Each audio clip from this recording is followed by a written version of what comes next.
And you, I don't want to talk nothing with you. If I come back here, you dead me.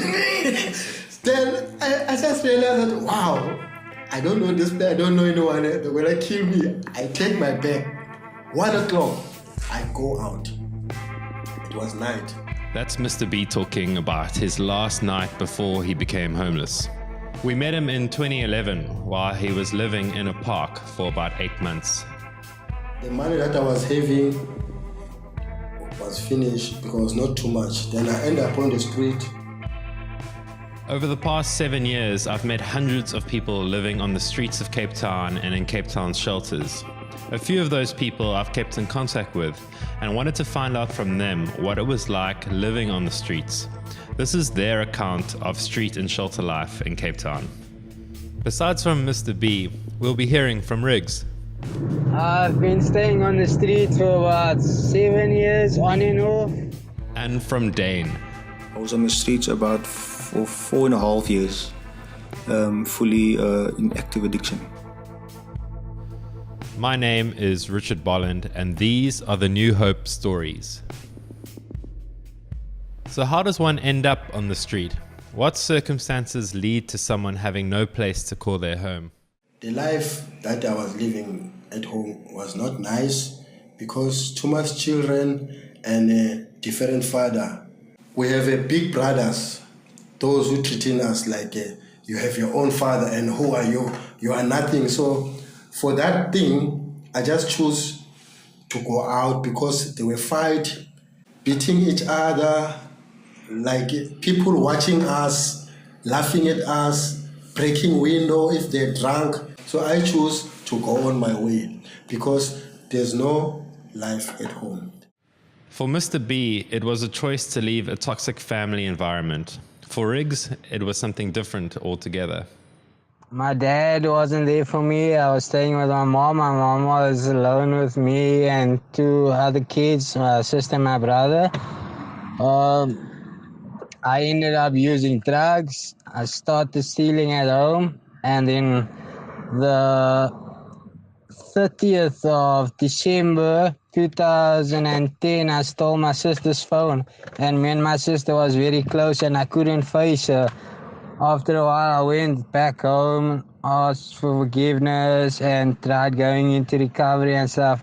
But the need was there to change, but not the want, really. Not all of Cape Town's homeless are actually from Cape Town. Mr. B was escaping hostile living conditions in Limpopo, hoping to find a better life here in Cape Town. What you're about to hear next is unfortunately a common story for people seeking a better life in our beautiful but hurting city. When I came to Cape Town, I come to Khayelitsha. There to Khayelitsha because I hear that there's a people living on the shack.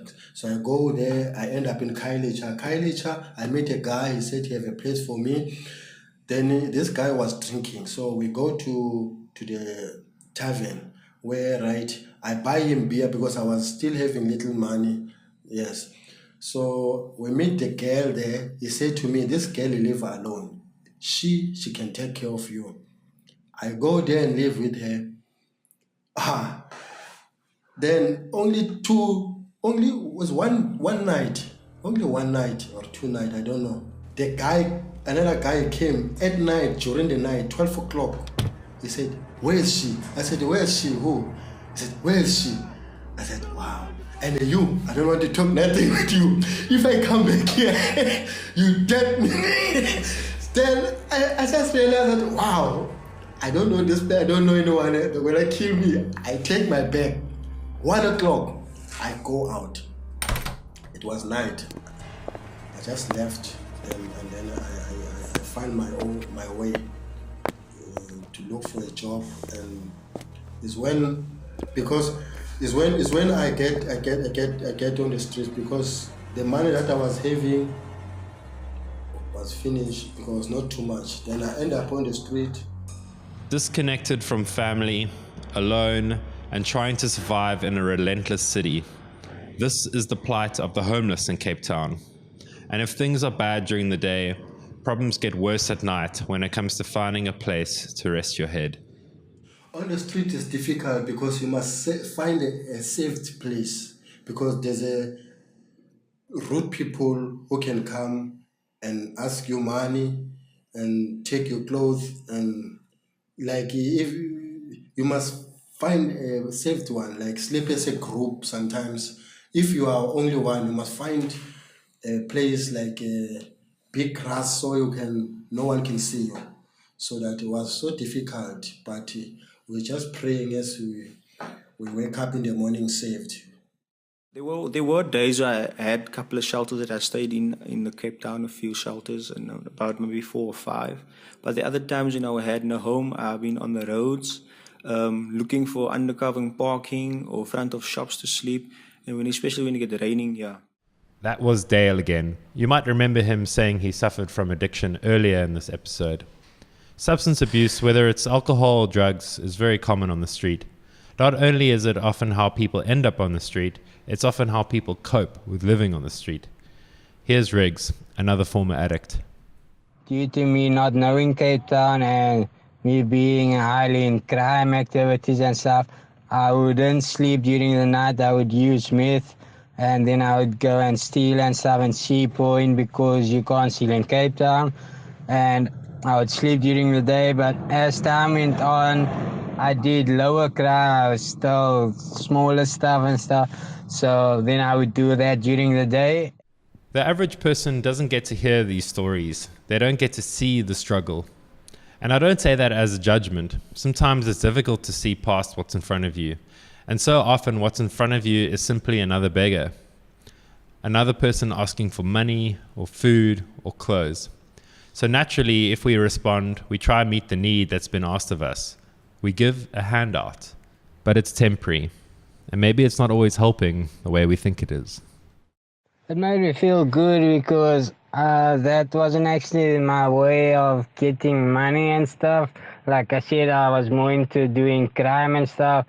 I was thinking a lot of myself to go and ask people. But if people would come up to me without me even asking and would buy me some food and stuff, I would appreciate it. And then there are times where my substance use disorder would have the better of me, and if it would be something of value, I would go and sell it to support my substance use disorder. Sometimes you are hungry, you take the food, you eat it, but most of the times your substance use disorder gets the better of you and you'll go and sell the food. I was always a guy that was working, so I worked for my money and I worked and I just used it on drugs, even if I used all my money. And when I didn't have money, I would lend by people, money lenders, or just hustle on the streets, asking people, loafing by people, 1 rand, 2 rand, where I was in my very lowest point, and that's what I would get. For most of us, it's difficult to imagine needing to hustle like Dale on the streets. If we need money, we have family or friends who would be more than happy to help. We live in communities where our needs can be easily met if we're not able to meet them ourselves. On the street, it's a different story. There's no such thing as friends or community or family once you stay on the street. You would come forth to someone to be their friend or a family member just to get something out of them, to get the best over you. Like you said, it's every man for himself. Yeah. Dale has a slightly different experience than Riggs, but sadly, it's still a tainted one. Well, the people that I've been communicating with on streets, there is genuine friends. The only bad thing that they're doing drugs. As I live my life today, or I am, I can especially say, I was just a normal person to be myself and meet new friends and just use with them. But they are definitely good people. They're just bad because they're using drugs.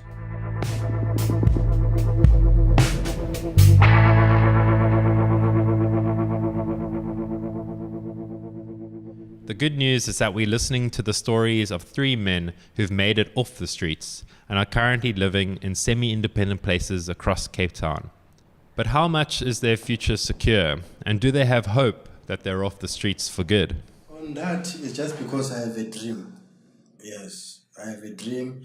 For myself, being on the streets or whatever I am, it's not that I want. Life is hard. I have a dream. I just want to see myself in my place I can call myself, having a wife, children, working for my family, just see myself like a responsible person. And one motivation would be, like there was a time in my life that I was hopeless and faithless. I stopped believing in humanity, the way things were going in my life. Stopped believing in God, and all along not knowing that God was actually molding and shaping me for my future. And look what I've got now, all due to God and God using you and you people to help me. And it's, for me, that's my miracle that I received from God. And because out of my own I couldn't have achieved what I've got today. My family wouldn't have spent a cent on me anymore. So yeah. When Riggs was saying God was using you and your people, he was talking about New Hope. New Hope is an NGO set up to help the homeless here in Cape Town. More on that later. But first, Dale wanted to give a shout out to his role model. Well, to be honest, I used to dance a lot, so Michael Jackson was actually, I was actually a fan of Michael Jackson.